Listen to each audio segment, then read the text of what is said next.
When you talk about aviation pioneers in Colorado, Luke Clinton was one of them. And he's just a super guy, business-wise, socially, and the whole ball of wax. Lewis L. Clinton Jr. was born in Memphis, Tennessee in 1917 and grew up in Colorado. In 1944, Lou founded what would become Clinton Aviation Company. After moving to Stapleton, Clinton Aviation became a fixed-base operation, providing services for private pilots. The design of the FBO, the fact that he had all these companies in one place together, for different things for aviation. He just went a little bit beyond what anybody had done before, even at Stapleton. The Cessna factory picked him out, and they wanted him to be a Cessna distributor. I think it was quite an honor that Clinton Aviation was selected. A hallmark of Clinton Aviation Company was its flight school, ranked as one of the largest in the country. He developed quite a syllabus in training. In the flight school, it was outstanding. One of his students, Emily Howell Warner, went on to become the first woman pilot hired for a scheduled airline in the United States. And it took me about 6 years of trying, and I finally got hired by Frontier Airlines. My first uniform was in the Smithsonian Institute in Washington, D.C.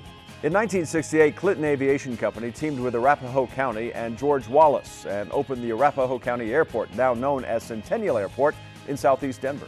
It's quite a step to move out to the airport here.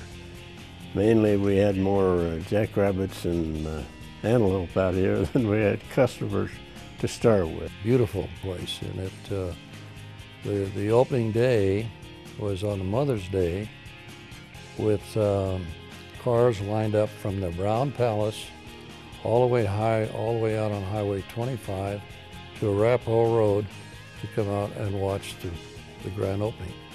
Oh yes, it was a great publicity stunt.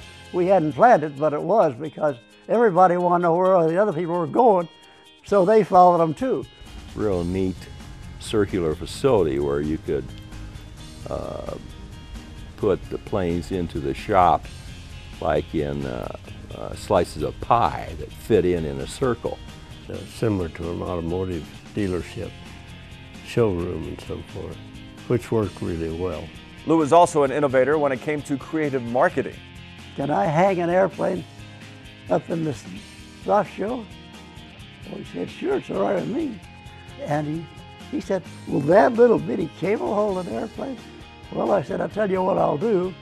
He had a cable that big. I said, if my cable breaks, I'll pay for it. If your cable breaks, you pay for it. And he said, shake hands, so he did. And so we hung it up there, and everybody could see it. And of course, we had our name on it and everything. It was just a going operation. And he was a very smart businessman as well as a good pilot.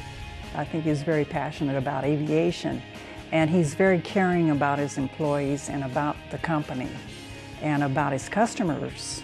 And I think it was just a happy company. Thinking back, I really owe it all to Clinton Aviation and the opportunities they gave me along the way.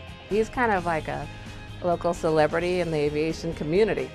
Well, it was fun.